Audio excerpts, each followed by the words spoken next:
ओम नमो भगवते वासुदेवाय. ओम ह्रीं महालक्ष्मी देवी नमः. अनेक भाविक श्री महालक्ष्मी देवीचे व्रत करतात. आपल्यावर, आपल्या कुटुंबावर श्री लक्ष्मीची कृपा राहावी, संसारात सुख समाधान लाभावे, हा हे व्रत करण्यामागील हेतू असतो. श्री लक्ष्मी देवीचे व्रत केल्याने उत्तम फलांचा लाभ प्राप्त होतो. मार्गशीर्ष महिन्यातील पहिल्या गुरुवारी या व्रतास सुरुवात करावी आणि शेवटच्या गुरुवारी उद्यापन करावा. काही कारणास जर आपल्याला मार्गशीर्ष महिन्यात हे व्रत करून जमलं नाही तर इतर कोणत्याही महिन्यातील पहिला गुरुवारपासून आपण या व्रतास प्रारंभ करू शकतात आणि महिन्यातील शेवटच्या गुरुवारी या व्रताची आपण सांगता करावी. काही भाविक तर सतत संपूर्ण वर्षभर या व्रताचे पालन करताना दिसून येतात. आज आपण श्री लक्ष्मी देवी व्रताचे काही नियम पाहणार आहोत. हे नियम जर आपण पाळले, या नियमाचं पालन केला तर श्री लक्ष्मी देवी व्रताचे संपूर्ण फल आपल्याला नक्की प्राप्त होईल.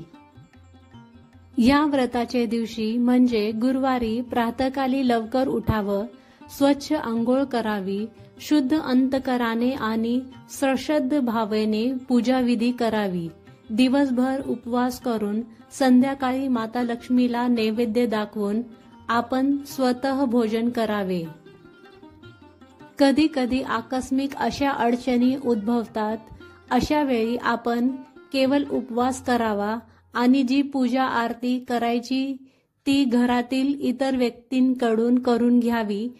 जर गुरुवारच्या दिवशी एकादशी असेल, शिवरात्री असेल किंवा इतर उपवासाचा दिवस असेल तर अशा वेळी फक्त पूजा आरती करावी. कहाणी स्वतः वाचावी अगर ऐकावी. व्रताची पूजा व कहाणी ऐकण्यासाठी शेजारी पाजाऱ्यांना निमंत्रण द्यावा व त्यांना यथोचित स्वागत सत्कार करावा. जर आपल्या घरच्या आसपास गोमाता म्हणजे गाय असेल तर गायचीही पूजा करावी आणि तिला नैवेद्य दाखवा. जेव्हा तुम्ही उद्यापन करणार असाल तर उद्यापनाच्या दिवशी पूजा आरती करावी, कहाणी वाचावी आणि 7 सुहासिनींना किंवा 7 कुमारिकांना हळदी कुंकवासाठी बोलवावं.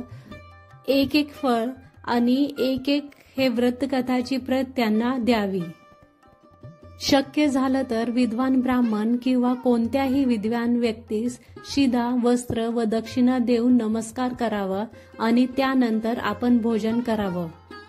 गुरुवारच्या दिवशी हे लक्षात ठेवा, जेव्हा पूजा आरती होईल तेव्हा सर्वांना प्रसाद देऊन त्यानंतरच आपण स्वतः भोजन करायचं. कोणत्याही महिन्याचे पहिल्या गुरुवारी या लक्ष्मी व्रताचा आपण सुरुवात करू शकता. हे व्रत संपूर्ण वर्षभर पाळलं तरीही काही अडचण नाही. हे व्रत जी व्यक्ती अखंडपणे वर्षभर पाळते तिच्यावर माता लक्ष्मी नक्की प्रसन्न होते. पद्मपुराणामध्ये माता लक्ष्मी असं कथन करतात की माझे हे व्रत जो नेमाने करेल तो सदैव सुखी राहील, असं माझं वचन आहे.